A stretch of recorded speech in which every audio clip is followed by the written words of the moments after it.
All right, so this is the first episode of Two-Dimensional Champions, and I'm Julian, and this is who are you? I'm Thaddeus.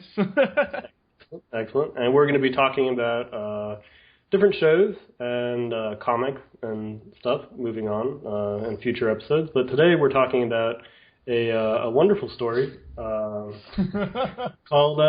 Triage X. Yeah. So why don't you start us off? It has tons of plot, and I say plot in air quotations because Yeah, really, really good Shakespearean plot, right, actually. exactly. Classic. So I first started watching this series yesterday. Well, rewatching it. I mean, I saw a couple of episodes, and I was with a lady friend, and I promptly stopped watching it after about the first 10 seconds of the show.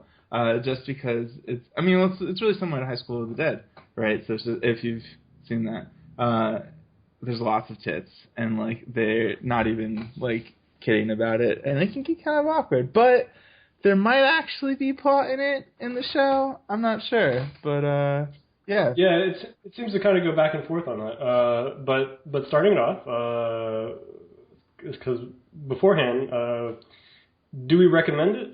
Because right now we're going to start talking about it, and there's going to be a lot of spoilers. So should we tell people to watch this Right. and discover it for themselves, or should they just stick with our podcast and trust us and leave that pain and suffering for us? So. Right. Well, let's see. Well, my experience with it was the first like 4 episodes were kind of rough because I just watched them all like yesterday, and I was just like, God, am I gonna like I don't really want to see the next, like maybe if it was on and it's like in a time slot where I normally like had a ritual of watching television or something like that, I'd see it. But it's not like I'm captivated by the story and the quote unquote plot, and I really want to see the next episode. Until I got to the 5th episode, when I was like, wait, what's going on? So it's interesting. It's an interesting show. It's sort of, I feel like it makes fun of itself a bit, which is always fun. But I mean, I don't know. I'd give it like an average right now, but there's a chance that it could get a lot better in the future, or just completely suck shit in the future. I can't tell. Yeah. So I agree with that. And we'll if people want to watch the show and not get not know what to expect going into it, then I guess they should probably find another podcast to listen to. But if they don't, then let's start breaking the show down. The original manga is done by Sato Shoji, who did High School of the Dead. Okay, that makes sense. Yeah, so, and they stick pretty close to his character designs. So, I mean, he has a trademark look, torpedo boobs, so and it works. Really, it does work. I mean, I really enjoyed High School of the Dead, so that... Yeah, and gratuitous violence as well. Yeah, and gratuitous violence. I actually, and again, it's hard to tell because it looks like the show is going to be 10 episodes long. Actually, that's pretty short. Yeah. So it's kind of hard to tell because High School of the Dead I really enjoyed. I think part of it was the director because the guy who directed that is the guy who goes on to do Attack on Titan. Okay. Whose name I'm totally gonna have to look up. So there was a lot, and Madhouse did the animation for that, which I'm pretty biased with them. They do good stuff.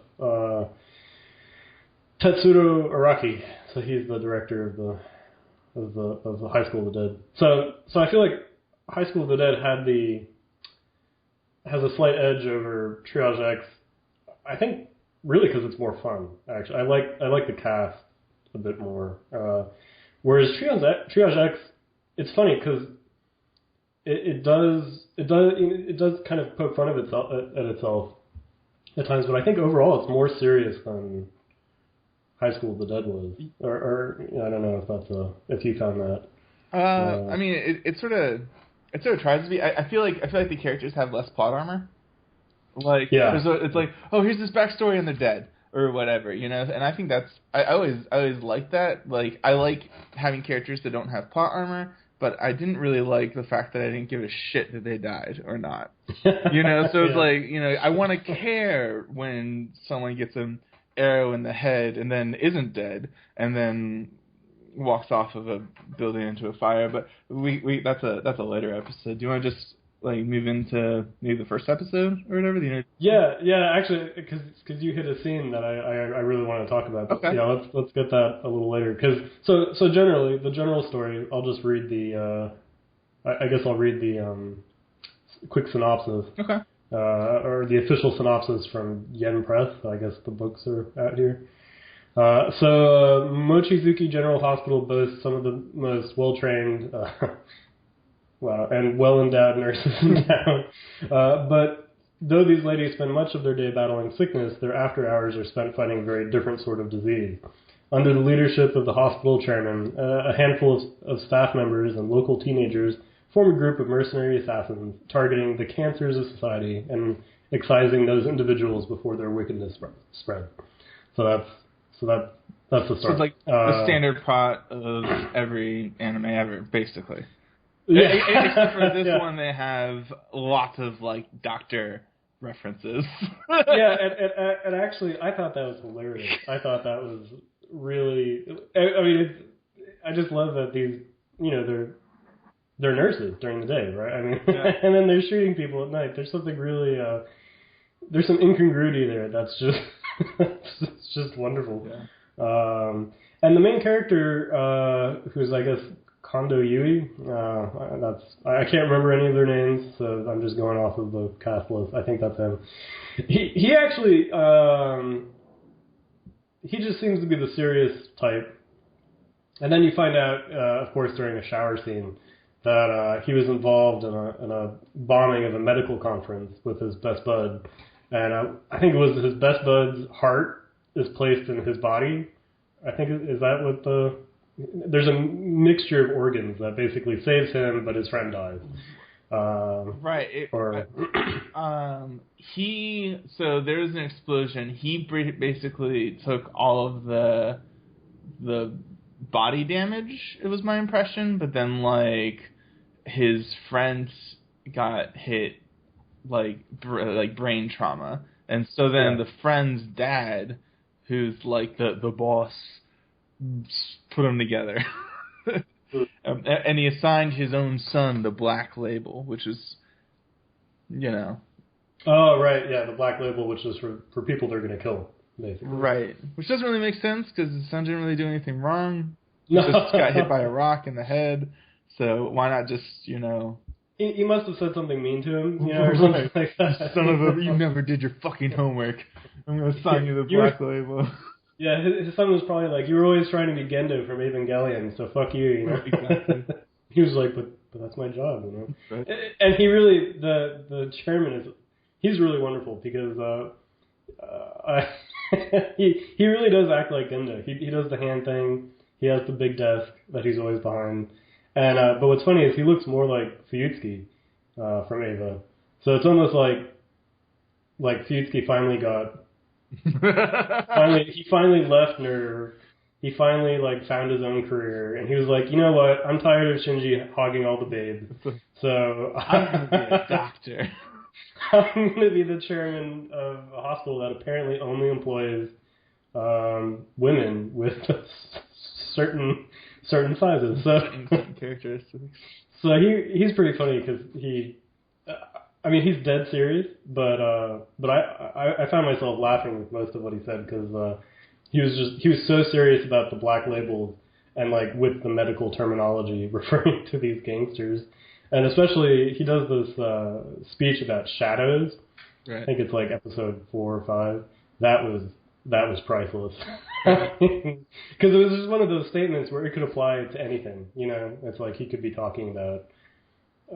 I mean, he's referring to gangsters, but it's really amazingly, and his assistant too, of course, is very secretarial. So first episode, I actually going back, breaking that tangent. I thought Kondo's character is similar to, he reminded me, and I think it's just because of the explosion surgery saved his life story, of Blackjack, the Tezuka character. I haven't actually seen much of Blackjack, but he has a lot of scars, right? Because that's also Yeah. some similarities. Yeah, precisely, yeah. And it just, that's what rang a bell for me, was Blackjack is involved in a bombing when he's very young, and so you have a surgeon who saves his life and rehabilitates him and stuff, and then he goes on to become a surgeon. So this guy's kind of reminded me of that. It's like bombing. but actually, surprisingly, I was surprisingly touched by this the bombing story. That actually took me by surprise. So I like that. That was a fun. Yeah. In a show that I wasn't expecting any sort of emotional attachment to, I found myself like, and I also liked how Did you shed a tear? Did you get a little misty-eyed? Yeah. Suddenly I there's dust in your room, and fuck, man. Yeah. Oh, yeah, allergies, yeah. And I actually liked how I guess we'll say ghost of his friend, whose organs are inside him, is like hanging out with him. Right. And is essentially his... Maybe you don't have a conscience, bitch. yeah, he says that, yeah. Right. Yeah, so essentially, I guess it's his conscience now. It might just be, I feel like it's just more of like a weird hallucination, because it never is like, you should do this, you should do that, but it's more just like asking him questions, you know? Yeah. I don't know. I think he doesn't really have everything going on upstairs. I have a question. This is something that, again, a little, I guess we're just going to be bouncing around, so hashtag deal with it. But is this, like the what I saw on Crunchyroll, do you know if there's like a censored and uncensored version of this? Because I sort of had the same feeling like when I was watching the fucking Racist Bug anime. Oh, yeah. Where it's like, suddenly there's just shadows everywhere. Shit, that show, Terraformers. Yes. Terraformers, yeah. Yeah, you're totally right. The broadcast version is super censored. Yeah. And I think I think their big advertisement for the Blu-rays and the DVDs is that you get the full image. You get to see tits. Yeah, and I think some of the violence too has been done because there was the guy whose arm gets chopped off. And it's like, oh, there's just a black. It's just a black spot. Yeah. Like, yeah, that's not really censorship. It's just kind of right. But yeah, there's a lot of tastefulness. Well, and it's so funny, like in the shower scene or whatever. This is near the beginning. Well, yeah, so at the beginning, the guy runs and kicks in the door, and then he's gonna go kill this boss. He gives him a gun with a bullet, so he can kill himself as like the right way to go. The guy's like, ha ha ha, you fool! I'm gonna shoot you in the head with this mask that doesn't hurt anything, and then they kill the guy or whatever. But then after that, there's the shower scene, and something I thought was really funny was there'd always be pan downs and then pan back ups with the girls. Yeah. Did you notice that? But like in this particular point when it panned down, it was just mist. So it's like you're like looking at the face and there's mist and it pans down to where her tits should be, and it's just mist, and then it pans back up and it's like, what? Yeah. Oh man. Yeah, definitely we're getting the lame version, right, I guess. Right. But yeah, I guess I've been bad about sticking to the first episode. That's fine. So yeah, the first two kind of just serve to set up the characters, basically. I mean, the first one is basically just there to reveal this main guy's backstory, right? And kind of give each of the girls on the team kind of their one scene, basically. Right, so you can identify like the trope that they're associated with. Yeah. So there's actually I feel like overall with the first six, there's only really 3 girls I feel like we know, which is the principal one, the silver-haired chick. We'll call her the bike chick. We'll call her the bike chick. Yeah, she's on the poster and all that. Right. And she's easy to find. Then there's the idol, the pink-haired one, who wears the mask, and she's really into bombs. Bombs and singing. Yeah, bombs and singing, yeah. And then the third one I thought was I think her hair she has dark blue hair and she wears the Oni mask, Right. the demon mask, and she punches things real hard. That's her. And she has a coffin, which apparently can stop cars.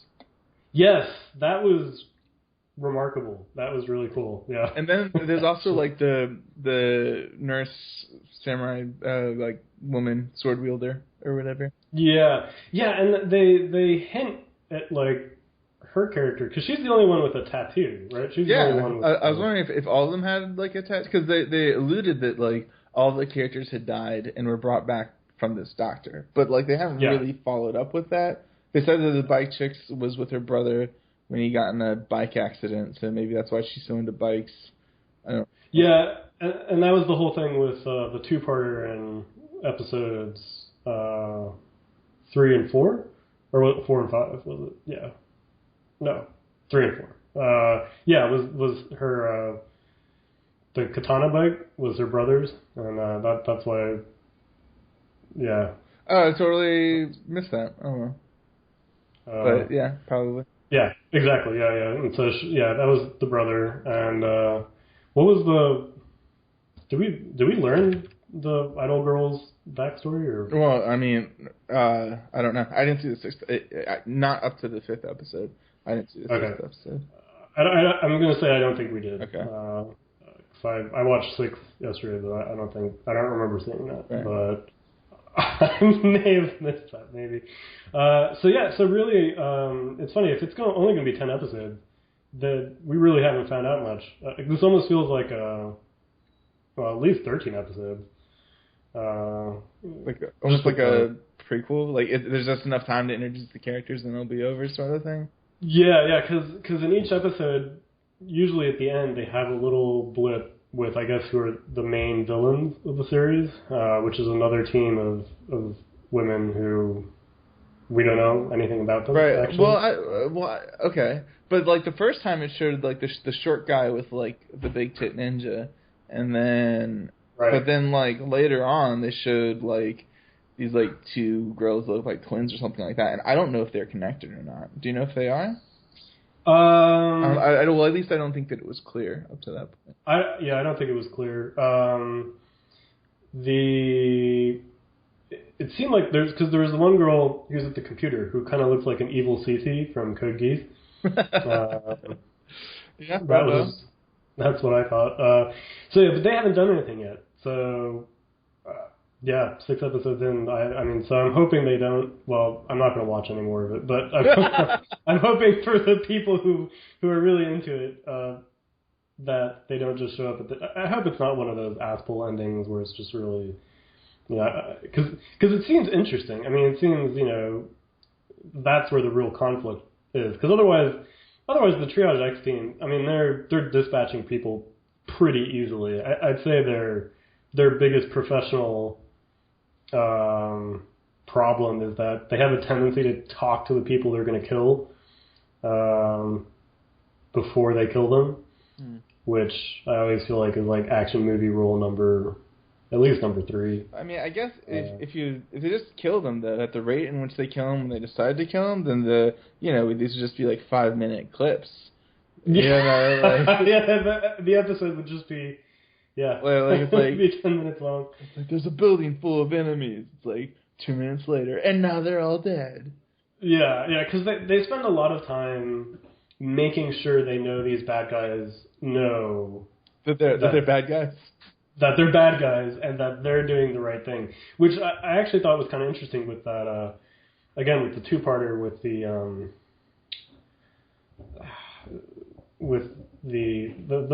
so there's this. Oh, geez, how's the best way to describe this? So Bike Girl hangs out with, a new girl at school who turns out to be an assassin who's a pyromaniac who's going after the same people that the main team is going after. And like a different doctor. With like a different doctor who turns out to be an undercover who actually turns out to be a cop, actually, who was kind of using the system.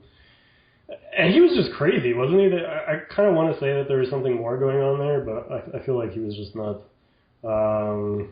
Yeah. Well, I mean, because that was like the isn't it the third and fourth episode? Yeah, that was the first two-parter. Yeah. Okay, so let's see what happened in the second episode. I'm gonna have to go back and find out. It's called Surgical Strike, which makes no. Disclaimer: I live near an airport, so there's gonna be planes, and they're gonna be around all the time. So yeah, and I live next to a train track, so if you don't like the planes, so here we are. Maybe you'll like so this is what we're doing. Okay, so I'm going to flip through Surgical Strike, the second episode, real quick because I don't remember what happened. Oh, right. Okay, so the first episode also introduces this detective who's fucking terrible at his job, who needs to quit immediately. Oh, right. And his really just also useless assistant. So this detective, his whole strategy for taking down bad guys is to go into hostage situations by himself to talk down the bad guys. He does this twice. Hey guys. And each time he gets saved by the Triage X team, and he even gets stabbed. I think he gets stabbed in the Surgical Strike where he gets stabbed. Yeah, that's right. That's what he gets. There's a stupid guy. I mean, he, and then he talks about how his he's this long time, this long time detective. He's got all these skills. He is the dumbest detective. I mean, he's really. He has the old man detective thing going on. This is like all these young whippersnappers. Back in my day. Yeah. And the second episode also introduces us to this drug that's being imported by the gangsters into Japan. Platinum Lily. Yes, Platinum Lily, which also sounds like an idol band. So the drug is a big deal because that goes through the next batch of episodes. I'm going to guess the whole series, and at this point it's just basically introduced. And then okay. So episode 2 is really I'd say the drug was the main introduction. Yeah. Also the way that they killed, what was it? In episode 1 they killed the mob father, and then they killed the mob son, but then the mob secretary escaped, and then in episode 2 they go and they kill the mob secretary. But the way that it happened I thought was actually really funny. So they're on this building, and he's like, you need to have 3 backup plans or something like that. And so he has a helicopter coming down to pick him up, and then the bomb chick blows up the helicopter, and then he runs towards the edge, gets shot, falls off of the building into one of the broken propellers from the helicopter, and it just shows him hanging out there. He gets stabbed through by the helicopter blade. He gets super fucked, and just It's just that's right. And it was so a lot. It was ha ha ha ha, and then it just felt like a lot of ha ha moments. Yeah, and of course there's the scene that you brought up, which is in episode 2, which is the Oni chick blocking the car with her coffin shield. Yeah. And then the sword chick slices the car in half. Yeah, in half. Of course, But Oni chick I think is pretty cool. She's probably my favorite. She also has the thing where she when the detective is asking questions at the hospital, or really it seems like there's any sort of situation at all that gets a little complicated. She goes into this super cutesy mode where she pretends to not know anything. That I thought was pretty funny. It's and then she just kills everybody. She's like, "Oh, that didn't work. All right, well, I was trying to do you all a favor." Yeah, because that happened when she walked in. Was that episode when she walked into a room full of bad guys and was like, "Oh, I'm so lost right now." Yeah, that was. I think that's the next episode. Okay. Yeah, that's priceless because she basically, she's really just trying to avoid killing all of them. So, yeah, that was good. Also, episode 2 has another great scene, which is the secretary drugs this girl that he's kidnapped. Or no, she's the daughter of... Anyway, so the girl who's kidnapped, forget about the plot details, she gets drugged, and part of what this drug does is it makes you super high, but also super aggressive. Right. And she goes after the main character. The main character's got the evil secretary in his sights with his gun, and the chick comes up to stab him, and he just shoots the chick without even, like, he doesn't even look at her. He just, like, switches the gun over. That was a great scene. Yeah. And that scene, that was just done with such, like, he did not think about that. Right. Yeah, and then it's revealed that it was a rubber bullet. But actually, that was that was really funny. Yeah, and so you're right. Episode 2 is basically full of all of these aha moments. Yeah. Yeah. And so with episode 2, they really do kind of finish off the intro story with Aranami, I guess is the family name, which was the father and son who were gangsters. And so it's not really, I guess it sort of is a two-parter. Was there anything else in... the only time that I really liked, there were some characters that related, but the only time that I thought felt like there was a two-parter was at the end of episode 5, because that was the only time I was like, I wonder what happens in episode 6. Like yeah. Even if 3 and 4 were, I mean, I guess they were connected, but I did not give a fuck about the connection. well, 3. So yeah, so let's just move on to 3. Okay. And actually, I think the best way to keep me from going on tangents, I've actually got it running on Crunchyroll here, because otherwise I'm just all over the place. So apologies to anybody listeing. To that one person. Yeah, to that one person listening who I promised I'd stick episode to episode. So sticking episode to episode. Fred. Thanks, Fred. Thanks, Fred. Thanks, Fred. Yeah. You're the man, Fred. Absolutely. So episode 3, which is called Midnight Gorilla, which there's a lot of jokes there that we could do. So I don't even know what they. Is it referring to something in the episode? Because I have no idea what that. Yeah, I think it refers to the pyrotechnic chick who's attacking people. I think that might be a stretch. I don't know. If there's actually a gorilla in this episode and I just missed it, I would have been like, wow, that's what I was looking forward to. Yeah. So episode 3, the leader, the hospital director's other silver-haired friend lets the guy know that there's a big cargo ship with this new narcotic coming to Japan. Yeah, so that continues this drug story. And meanwhile, the triage team is having problems with this chick who keeps, interrupting their cases, trying to kill people. And then suspiciously... successfully killing them, yeah. And suspiciously, keeps outwitting them, which I guess isn't hard to do. And, of course, so the main character, and I think it's only Bike Chick, they're in high school. I think they're the only two in high school. And, of course, there's a new student that we've never seen before. Right. Who just happens to be introduced after this new character is introduced in their secret crime-fighting world. Funny how that works. It makes me think of Sailor Moon, It does, yeah.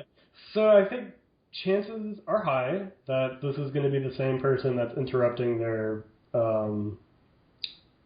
midnight escapades, I guess. I mean, it may not be, maybe not, but... Let me ask my APO. All signs point to yes, so there we go. And what's funny is when...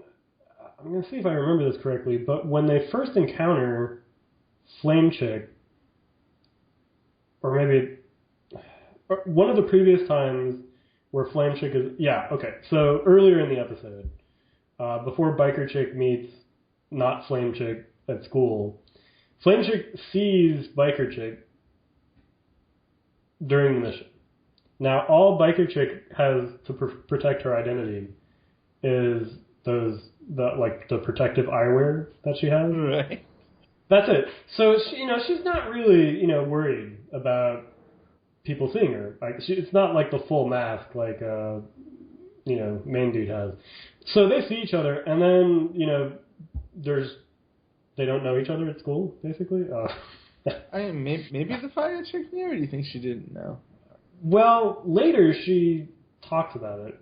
Later, but yeah, they have their weird bench scene, which I don't even know where to start with that. I'm so hot because of... Yeah. Yeah. Let me just take off my bra so you can see it better. Yeah, so Flame Chick wants... well, back to this question of whether she knows. Where does she reveal her identity? I mean, I don't even really think it matters, to be honest. I really want to argue to say, no, it's important we get these details right. It really doesn't matter. They end up finding out each other's identity in the future. Yeah, so they do. I just remember when I first watched that, I was like, doesn't she realize that... Anyway. I mean, it worked for, like, Tuxedo Mask or whatever. It did, yeah, yeah. So who knows? Like... Yeah, so after their encounter... Clark Kent, to make things... Clark Kent, yeah. So after their encounter at school, Biker Chick almost runs over Pyrotechnic Chick. Was she like trying to save a cat or something? Save a cat, yeah. Which I guess means that Biker Chick runs over animals regularly, and is just, kind of whatever about it. Right. But they hang out at this bench, and this is where we find out Pyrotechnic Girl's backstory. Because she actually takes off her shirt and is like, look at this scar that I have. And this is how that's old. Yeah. So, I guess that's plot. I don't. Well, I mean, it makes me think. I wonder if all of the characters are sort of linked to someone close to them dying. That seems to be and them like almost dying, because that seems to be a trend that's going on. Yeah, I think it's safe to say that's probably the biggest theme. That difference between revenge and justice, because that's basically what this two-parter does. Is because Flame Chick is basically in it for the revenge. She's really just in it to fuck people up. Right. Biker Chick. I mean, there's really not much difference in what they're doing, but Biker Chick is on the side of justice. Yeah, it's like, you can't just... I think Flame Chick's down with killing innocent people. Biker Chick isn't down with killing innocent people. Yeah. So three ends with Biker Girl's story, and we also get that great scene where the Ani Mask girl kills all of those gangsters, which was, pretty funny. And then it ends with... some kids being kidnapped who were using the drug that they didn't pay for, I guess. It's a very loose plot. God, yeah, I'm like trying to keep it together in my head. I can't do it. I actually can't keep this story. Oh God, I mean, it's even better. It's we can go on to episode 4. This is bad. Like, while I'm talking about it and watching it, I have it in front of me. I still can't, really remember. It's all over the fucking place. Yeah. So anyway, at the docks with the shipment of the big drug in episode 4, kids get kidnapped. Flame Chick is going to help. Triage is obviously going to go too. And this bad guy, he's related to the previous bad guy? How? What was the... I don't know. And he, oh God, what was that thing? It's like they're introducing these characters, and I don't even know where they're coming from. There's the scene where he was like, had the picture of his brother, and he was like hitting his head against the picture of his deceased brother. Yeah, his brother, who they killed. I don't know who he was. Yeah, who knows who this person was. So, Biker Chick gets there before anybody else, and for some reason, she just goes in all by herself, which I feel like I mean, isn't the whole team involved usually? So anyway, regardless, she gets basically captured, and Right. the bad guy, basically puts bomb vests on all the civilians and basically is making them try to kill biker girl. Right. Well, not kill, but like also rape. Because, of course. Yeah. Well, I mean that's the other ongoing theme is that that's like, it's very like the amount of sexual harassment, kind of insane. Kind of insane, yeah. So Flame Chick shows up, starts killing the civilians because, like you said, she does not give a shit. She's like, they're gonna kill you anyway, so right. We'll just take care of this. There's the shocking identity reveal where Flame Chick is like, hey, it's me, and of course Biker Girl is surprised. Really? Like, but you were saving kittens out in the middle of the road. How could you do this? Like, yeah. Oh wait, didn't she have like a scene? It's like animals are innocent, and people are not innocent. Or I feel like she had like a. She did on the bench. Oh, okay. With all the clothes getting taken off. Yeah, in the midst of that, she was like, animals are pure. Right. Unlike me. Yeah. They are, yeah, sure. Say that. Bears eat eat baby bears. That's cool. There's all sorts of fucked up shit that happens in nature. But that's fine. You got... But you got a kitten, so we're good. You got a kitten, so we're okay. So then, the bad guy is going to blow up the whole dock. Again, even though I'm actually here looking over the show, is this... So they were talking about the shipment of the drugs, right? Right. Just last episode. Is this the shipment? Or is this just I felt like it was just like a storage facility. Okay. I got really confused by that. I thought... Because they're being told that this boat's going to come in with the drugs. And then they're fighting at a stockyard, I guess. Right. So I just... Because they never really talk about the ship anymore. I don't know. I feel like I shouldn't get confused by this show, but... It's one of those things like you think you know it, but then when you try to explain it, you realize you have no idea what's going on. Yeah, maybe I've underestimated Triage X. This is actually like... the most in-depth plot ever. Really. So biker guy shows up. Right. Gives the bike to biker chick. Right. And what was it? One of the scenes that I thought was really good. Like anyway, like the guy that they were fighting with the guy with the sword, he ended up going up on the roof and was like challenging on the roof. Haha, there's a sniper, and then he dies. And then there's like the big reveal, right? When the guy who is actually with the cops, reveals himself and he's like, I'm the doctor, like that, because the flame chick was also saying that, was also referring to a doctor. Yeah, which was interesting because I actually thought that it would be really cool if the chairman basically had two teams running. Yeah, I sort of thought that might have been going on too, but yeah, which would have been really interesting. But no, it's the cop who. I feel like the cop was only in one other episode. Right. He's only there with the detective once. So when I didn't remember him... I didn't remember him during either. their big reveal, I was like, who the fuck is this guy? He's really in one scene. Did you go back and check? Did you go back and try to, like, find him? Because, like, the only time that I remember was they were like, where's this guy? Oh, he always seems to disappear right before we go somewhere. And I'm like, yeah, who are they talking about? Yeah, I think they talk about him in the first couple episodes. He's not in those. But in episode 3, he's with them once, with the detective and his assistant. Yeah. So, and then the other downside of this show, which I think it's just the art style, the character design, is the girls, I feel like you can remember, mostly. The guys, I cannot keep track of any of them. Like, this bad guy has gray hair. The chairman has gray hair. The chairman's friend, who gives him information, also has gray hair. Mm-hmm.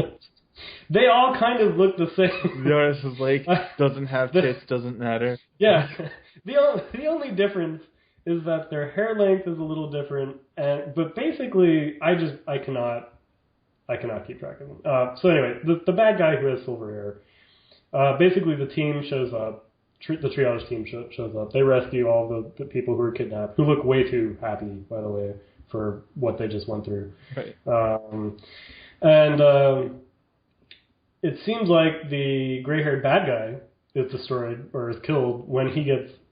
Let's see this. I think he gets fucking hit by a bike. Like, he gets run over, and then he falls through the glass into the burning warehouse. Right.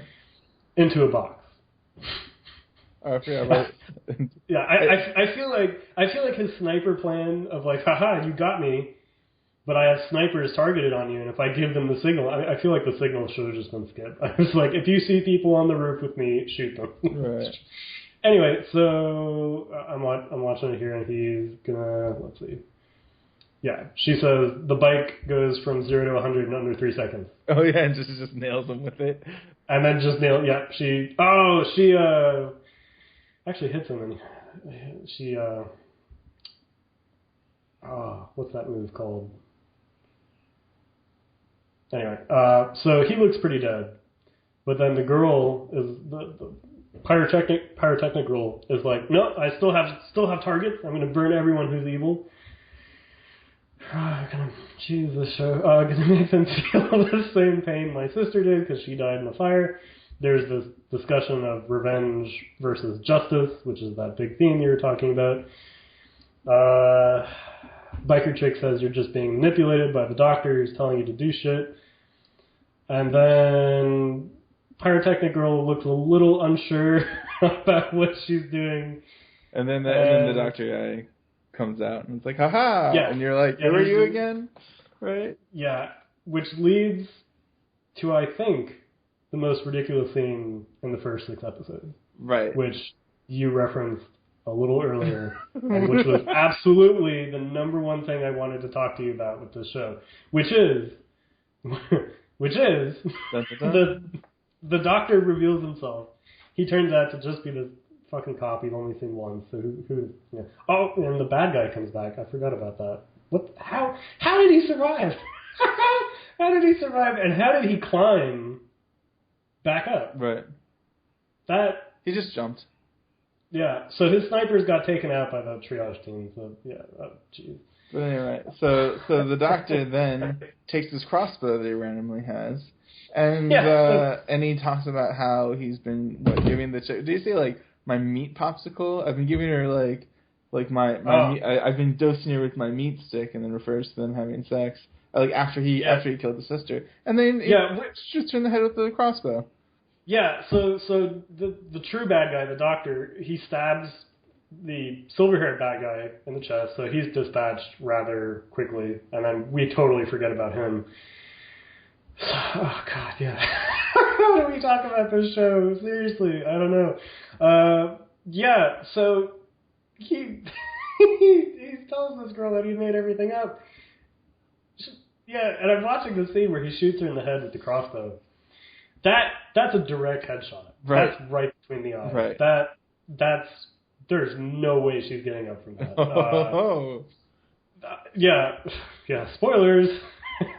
So he shoots her, and I feel like that was a waste of a good character, honestly. I mean, well, I say good character for this show, you know what I mean? Right. Like, you know, we spent a 2-parter, I don't know, I just feel like, why would this guy, hot beef injections, what a nice guy, what a really classy guy. This guy is just... so apparently he's a perfectionist. He doesn't leave evidence behind.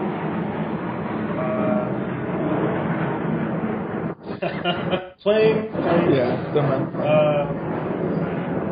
and he's gonna kill Biker Chick, but our main character, who hasn't actually been in it in a little while, throws a gun from a really long distance to the girl, and of course she shoots the doctor bad guy first, and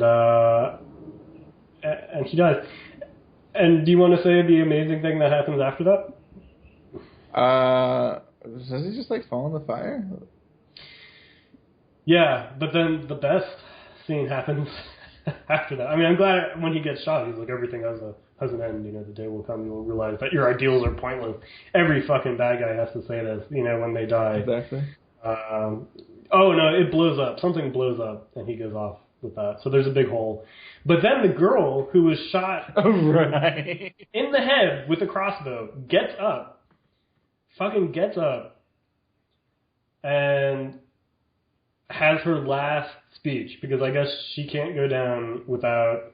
Oh, she actually pulled it out. I never realized that, but she actually pulled out the crossbow from her head. Right. It's there, and she just jumps into the flames. She's just like, yeah. If I get to be reborn, I'd like to hang out with you and my sister. Which is like, well, yeah, but if you survived the fucking crossbow, like, why you gotta be dead, bro? Why are you killing yourself if you survived a crossbow to the head? Right. I mean, yeah, she just dives into the flames. God, what a stupid fucking show. Hey, man. It has moments of quality. I think that's like... Oh, God, but that scene... What? That scene was just so... memorable. Exactly. Yeah. You know, it's all about the... is this like a story thing where it's like, you know, the guy like hits this rock and then like dodges this car and then gets hit by a really big car and then like, oh, he's still alive, and then like a piano falls on him. It's sort of like yeah.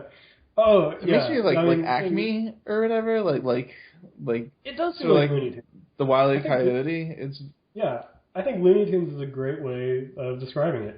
It really is Looney Tunes with boobs. I mean, these people, it's like, yeah. I mean, I can't even describe it. But so you have a two-parter. Basically, we really call into question what this group is doing, morally speaking. And I think they state it too. I think the secretary even like tells the head of the hospital, like, really for the first time we're questioning, if what we do is right or something like that. Yeah, and so as we wrap up episode 4, the end of this two-parter, I just have to point out that the restaurant that the detective and his assistant are hanging out in is called Joestar's. So in reference to a much better series. I don't know. JoJo's Bizarre Adventure. Oh, really? Oh. Yeah. I didn't get that. It's pretty funny. I mean, I'm guessing Joestar's is what they're going after. But anyway, so basically, the detective and his assistant are talking about how, it turns out that, one of their own basically was a not very nice guy and was killing people. And the assistant wants to do more work looking into it. But he basically says that it goes further than he ever thought. Oh my God. And there's deep corruption in the police. Deep corruption. Or whatever. I mean, basically, the criminal underworld in this show is just so amazingly just off the charts that, yeah, I don't know. So basically, I guess that sets up these girls who they keep referencing at the very end, who are the true bad guys. It actually makes me wonder if they're not part of the cops or the military or something like that. Right. And then you have they've moved from the communal showers they have at the hospital to a bathhouse that I guess is also at the hospital, and that's where most of the characters interact at the moment, which usually involves grabbing each other's boobs. Yeah, so that's basically where we leave episode 4. And then we go into the next two-parter, which it seemed like you enjoyed most of all out of the 6 episodes. Wow. I wouldn't necessarily say that I enjoyed it, but it was the first time that the end of one episode made me curious about the next episode. Like at the end of each episode previous to number 5, I could go either way. I could not watch it again. After number 5, I was like, oh wow, I actually kind of want to see this next episode. Didn't I didn't see it because I figured that'd be an interesting. I mean, then what if I watched 6 and was really disappointed? I wouldn't have anything good to say. So yeah, I'll sort of briefly summarize at least what I can remember. is so the idol. So yeah, this is basically before the 2 episodes previous to this. Excuse the plane. Were mostly about like the biker chick, and now it's mostly about the idol chick. So she's like doing her idol shit, and then like some terrorists who are all dressed up in giant, animal costumes and stuff like that. They shut down and take over like the building that they're in, essentially. And yeah, so then it's just going through that. I mean, I can't even remember necessarily the highlights. Like, what did you like about this show or about this episode? If you liked anything, like what would you say? Yeah, actually, I think the first big 2-parter with the pyrotechnic chick. There was just such ridiculous stuff in it that, especially the finale, which was just amazing. It kind of distracted me, but actually, looking over episode 5 again, I think 5 and 6 are my favorites because the focus on the idol character, and actually she's by herself. The rest of the triage team isn't there. They're watching. She has a TV show running, right, and they're just watching it on TV. So I feel like 5 and 6 are the most intentionally funny out of all the episodes, right? Because you kind of get the big mascot characters who are actually axe murderers, right, killing people. That was really amusing. I really like that. And it kind of gives a very macabre, twist to this. Otherwise, there are a bunch of idols on the show, so there are all these cute girls running around. So I actually really liked 5 and 6. I also thought the bad guy was interesting. The guy in the wolf mask. Guy, yeah, that was interesting because before, again, I feel like 5 and 6 were just better set up, whereas I think the big problem with 3 and 4 is. So, the big reveal of the doctor, who is the undercover cop, you didn't remember him, So, he was only in one scene prior to that. So that was just, I don't think that was set up really well. And it makes me wonder if this is based off of a manga, and the manga just went through more detail, and since it's in sort of only a 8 to 10 episode OVA, that they're just rushing through a lot of shit and trying to just give you highlights. It really could be. I mean, so disclaimer, I haven't read any of the manga. There is a manga, is there? Yeah, there is a manga. Okay. Yeah, and that's the opposite of what it was like for High School of the Dead, which I had read that prior to seeing the show. So really, the main characters of the episode 5 and 6 2-parters, we have the idol chick who loves blowing stuff up. We also have her 2 friends who are I guess rival singers, who are also her friends. And I actually thought that the interplay between all 3 of them, I thought that was well handled. I just like the 3 of them working together. I actually like the 3 of them working together more than the team of assassins. Yeah. Just because it was just more interesting, because the other 2 singers, they're not assassins. They don't know that Oriha, that's her name, the idol assassin, is an assassin. They just think she's another singer.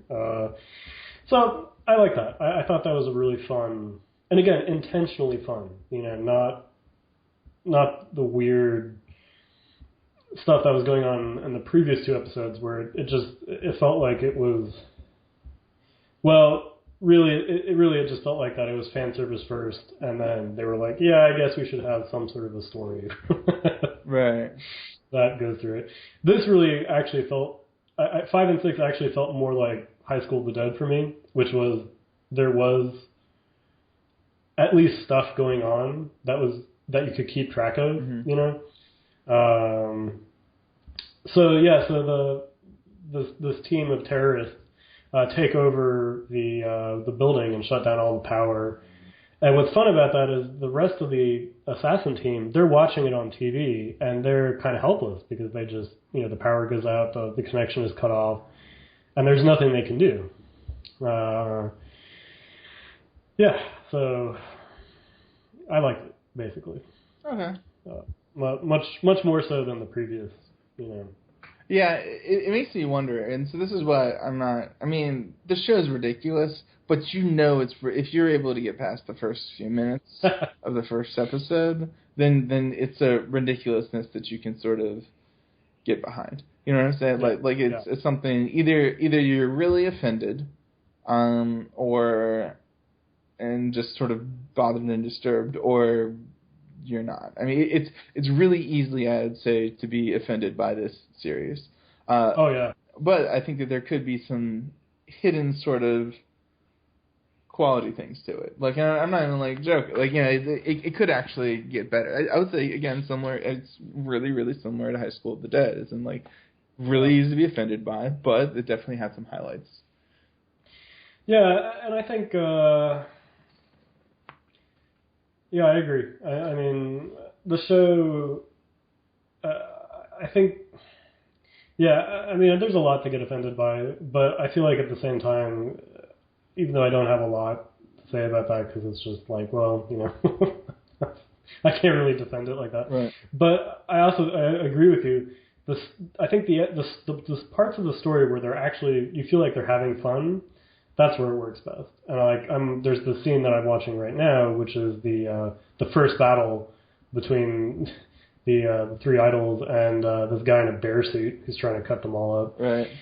I thought that was done really well, because I mean the older sister character who knows karate is like really scared of using it, basically. Right. And I actually, the scene is, I like the animation. I like that they all have to work together, you know, to kill this dude who's, I guess, on the same drugs that they're the Platinum Lily stuff.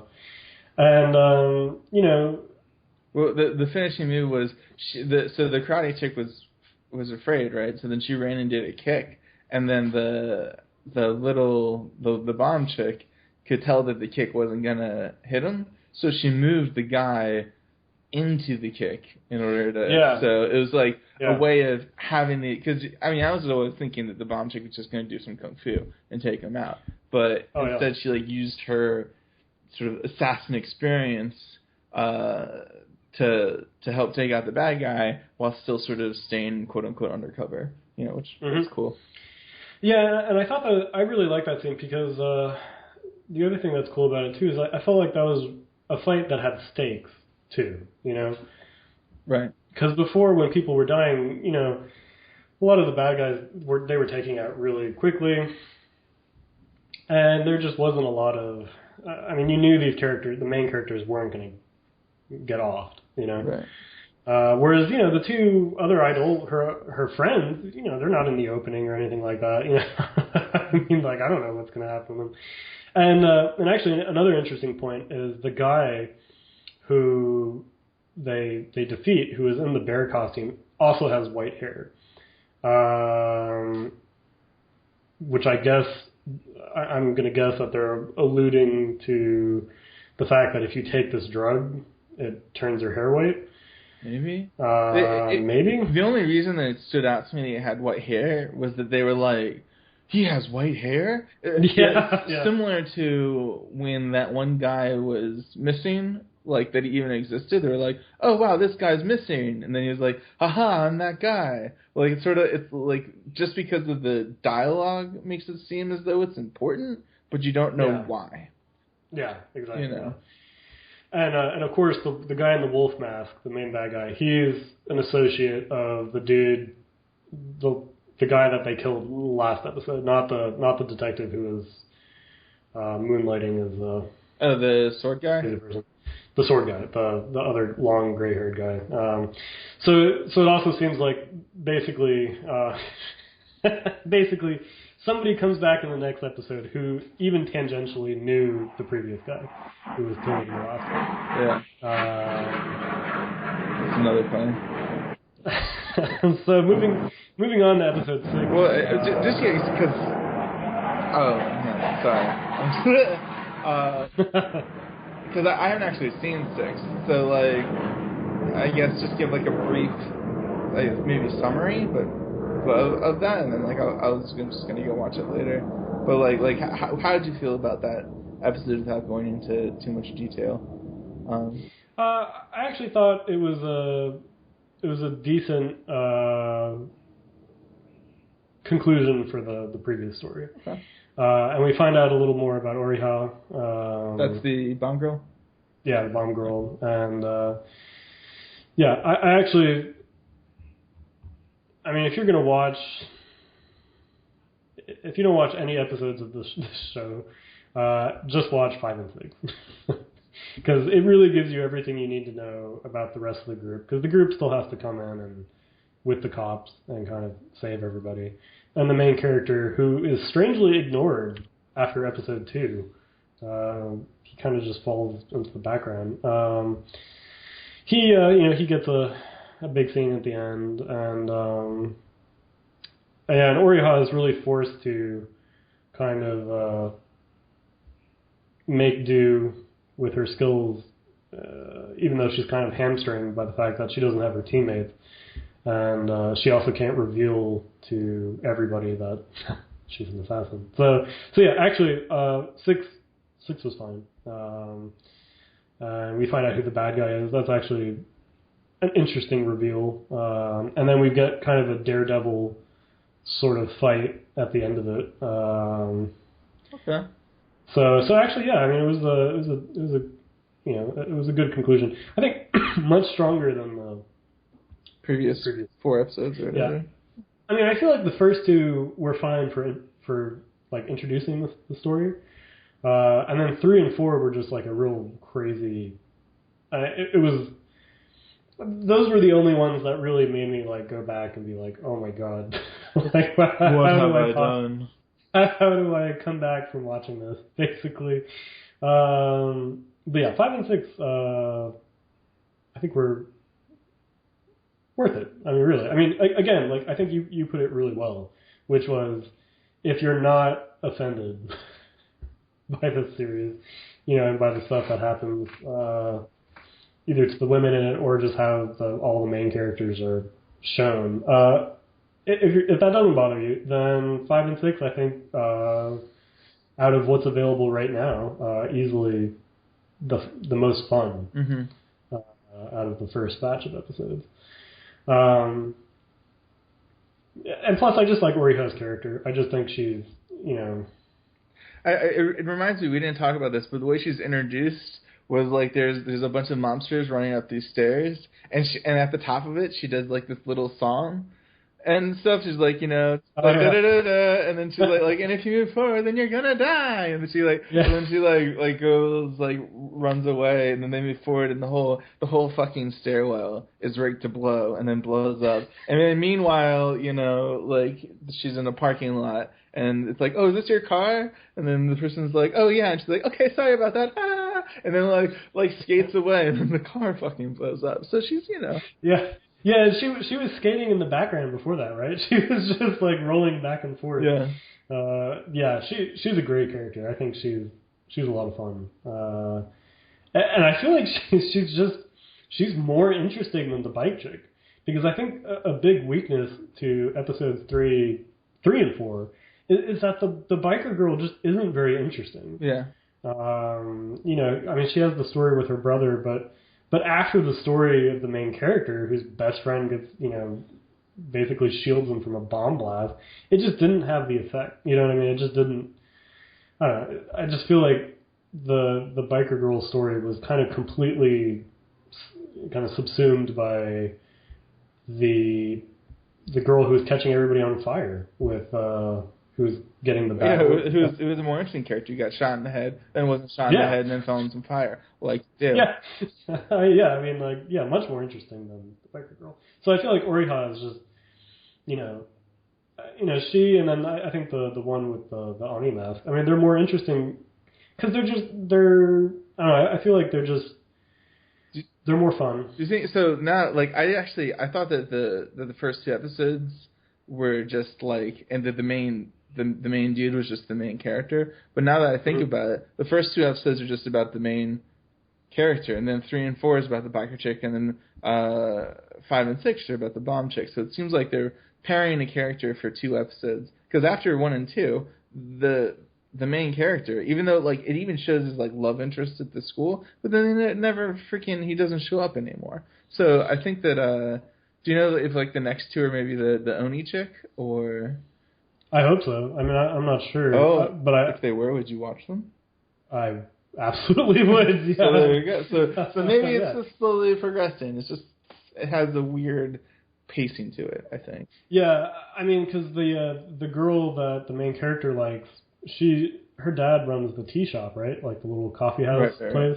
Yeah, so they're in this two-parter because he's watching the TV while he's there. But again, we don't know anything about them, like you said. Like, I mean, just kind of, it just ignores them. But yeah, I mean, really, I think the biggest similarity between this show and I almost said The Walking Dead. Jeez. High School of the Dead.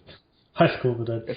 I think is really like basically, and I'm sure this is intentional. You find the girl characters you like. And then basically, just the stories about them are going to be more interesting. I guess so. I mean, I don't know. It's hard for me to think that Viking girl, if there's anything interesting about her story. I mean, I don't know. Here's the way that I feel. So my closing thoughts on this series is that I feel as though it's grazing over a potentially interesting story. So it's like maybe if I knew a little bit more about like the bike chick and her brother and like how that shit went down, or maybe if I knew like a little bit more about some of these characters, like maybe if I knew more about the cop and there were like a few more chapters or whatever of a manga or an episode or something like that where it sort of fleshed out the police characters or fleshed out these other aspects of the story, it might be a lot more interesting. Right now I just think it's going so quickly that it's not that good, but I'm probably going to stick with it, just mainly out of curiosity, and I know that it's not that long of a series, so it's like, there's a few more episodes in it, might as well just sort of see how it ends. So yeah, I mean, if there's only going to be 10, I'm not sure if there's going to be any direct-to-video episodes or anything like that, but yeah, I agree with that.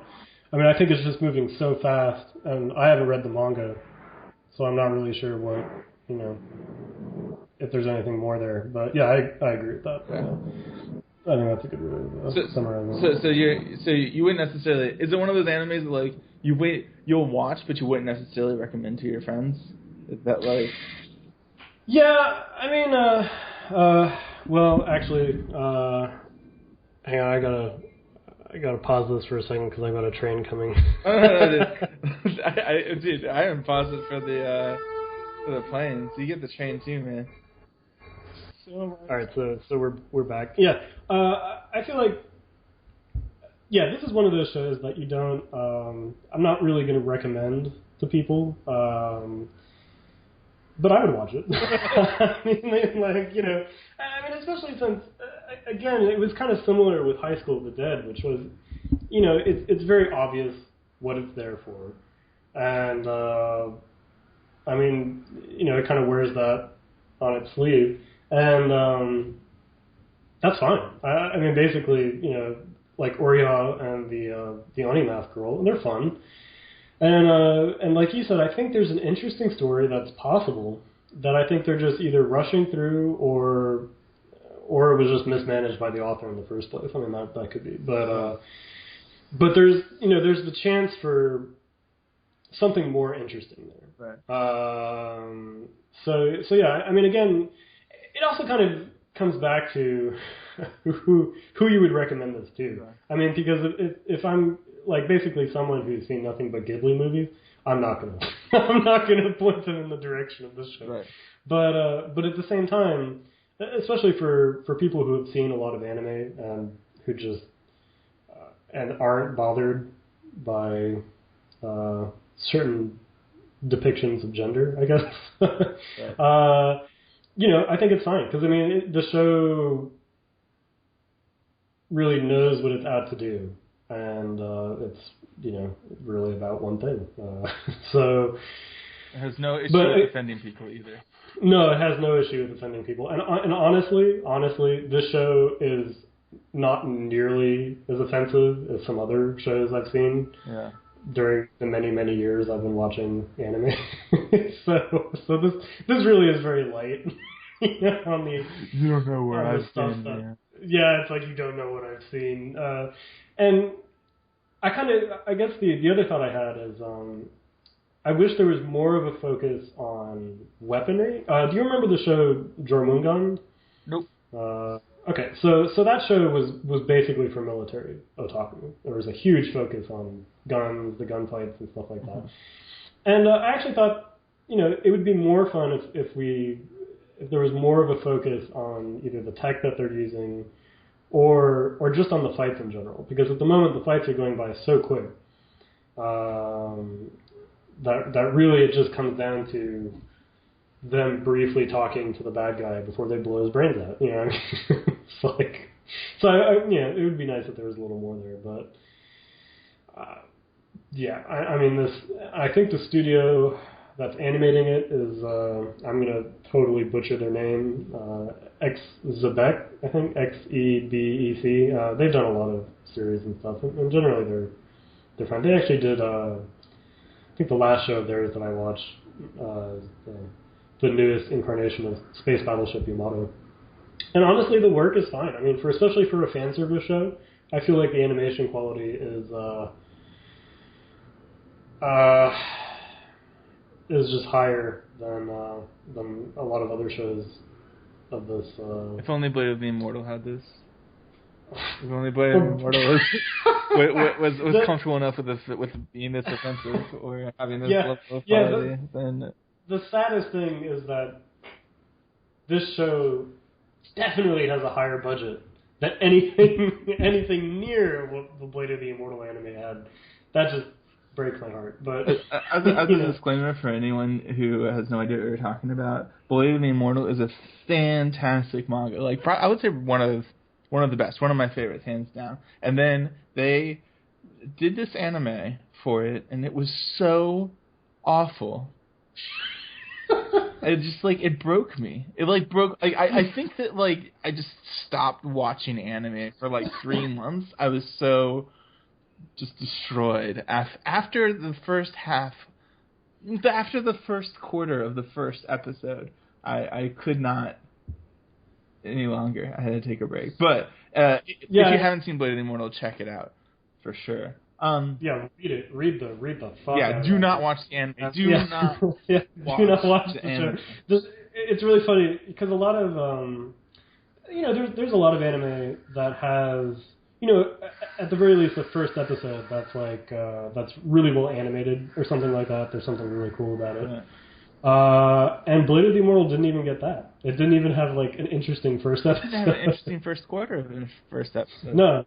Not even the opening was interesting. The opening was, God, we'll have to do a different podcast for all our hate for B Train, for Studio B Train. Stupid studio. But anyway, So overall, I'd say Triage X was, really for what it's trying to do. I think it's fun. That's the train, basically. Hope nobody has a problem with that.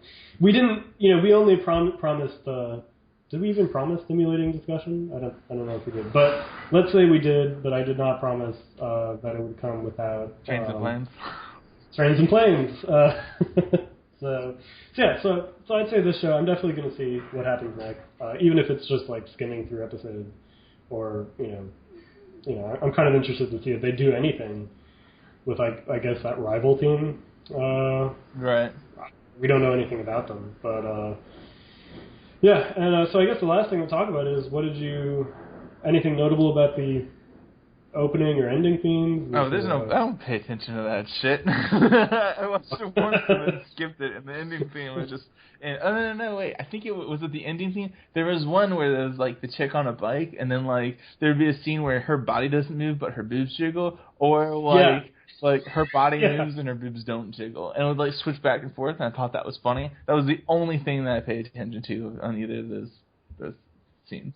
Yeah, what's funny is the ending theme at the beginning of it has, I guess, the garage door opening on the motorcycle, so you see the shadow drawing up, and she gets on the bike. It actually reminded me, in a really weird way, of the Golden Boy intro, where the bike, there's the dramatic, the door opens and he gets on his bike, and I was like, wow, that's what I thought of. I was like, okay, that's an interesting, analysis. But yeah, there's a shot where there's nothing but her boobs moving. So that's a thing, and also I just wanted to state too about the ending thing. She's wearing a bikini and a helmet while riding a motorcycle. Yeah. So I'm just going to throw this out there, and I'm just going to. I think all that summarizes the anime, actually. I think that's a good note to leave that on. Yeah. So kids, don't ride a motorcycle with just a bikini, because yes, you are protecting your head. That's important. I feel like there's just a lot of skin that you're leaving uncovered. Yes. Road burn, not fun. But yeah, I agree that her riding the bike like that perfectly summarizes the whole damn show. So for next week, have you thought about any anime or whatever we didn't really talk about this before, but I have some thoughts. I was wondering if you had some thoughts. Well. Yeah. So this was our inaugural show. Actually, I'm just going to stutter a lot here. What are your thoughts? I was thinking about, well, I kind of wanted to watch a good show. Not necessarily as a stab to Triage X, but kind of a stab, just like something that has, a little more substance to it. And I was thinking of, since they're doing the second season of Knights of Sidonia, of maybe doing like a first 5 episodes of the first season that's currently available on Netflix, which might be an interesting, because it's good. It's been out for a while, but I don't think many people have seen it, so it might be a. Yeah, you don't see it discussed very often, which is too bad. Because I think that's really because of it's not on Crunchyroll or Funimation. I mean, it just doesn't. I mean, Netflix has its own, since they have the show completely. Yeah, let's do Knights of Sidonia. All right. So what we'll do, it's a good contrast. So of Triage X, and they both have their different perks. So next week we'll do talk about the first 5 episodes of Knights of Sidonia, and then I don't know if someone actually does see this and has recommendations or whatever, please hit us up. But we'll just keep on picking an anime and continue. Yeah, I mean definitely that's actually a great idea. Yeah, if anybody has shows that they'd like us to watch the first 5 episodes of, because currently that's our theme, is like anything that's currently running or is pretty new, doing the first 5 episodes of it. Or really whatever we want. or whatever we actually feel like doing. Immortal, if you want to do the first 5 episodes of Blade the Immortal, or not doing it. Well, I think we should definitely do a podcast on that fucking show. No, because it'll be solo casting. I'll have killed myself. I won't make it through it. I'll just be so distraught. Because really, I don't think I made it through much of it. So. Okay, maybe we'll try it, but it's got to be a dark day. It would be a dark day. Yeah, that would be. Well, maybe we should leave that for when we actually have nothing else to do. So, is there a place for people to send us recommendations if they want?